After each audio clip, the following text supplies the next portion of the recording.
লোকের বাড়ি ঘুরতে এসে করছে চুরি, তাও নিয়ে কি যাওয়ার বলবো মতো না, এদের? মানে যেখানে যাবে ওরা চুরি চামারি ভাবছে যে কোথা থেকে এই চুরিটা করা যায়।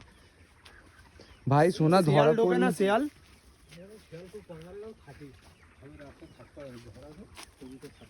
শিয়াল ঢুকলে তো বহু মুশকিল হবে। এটার ভিতরে কি করে ঢুকবে? আরে নেট ছিঁড়ে দেবে। তো প্রথমে আমরা ওই জায়গাটা গেছিলাম, ওই জায়গাটা ঠিকঠাক লাগছিল না, কোথায় দাঁড়াবো কোথায় না দাঁড়াবো, তাই আবার এই দিকটা চলে এলাম এখানে। আর এখানে এসে এই মামাটা, এটা মামাই হয় সম্পর্কে, মানে বন্ধুর, তাই আমাদেরও মামা।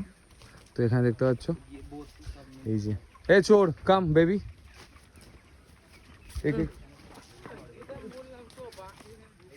এই চুরি করার স্কিম খুঁজছিল কিন্তু চুরি করতে পারলো না বেসিক্যালি, কারণ ওর কাজটাই হচ্ছে চুরি করা, কোথাও গিয়ে কোনো জিনিসটাকে দেখে, কিন্তু এখানে পারলো না, লোকজন চলে এসছে আর আমরাও রয়েছি বারণ করছিলাম। আর এখন আমরা সরু একটা রাস্তা দিয়ে যাচ্ছি, দেখাচ্ছি। ওই জায়গাটা অতটা ভালো ছিল না, তেমন একটা অ্যাডভেঞ্চার টাইপের ছিল না, কিন্তু এই জায়গাটা সত্যি অ্যাডভেঞ্চার।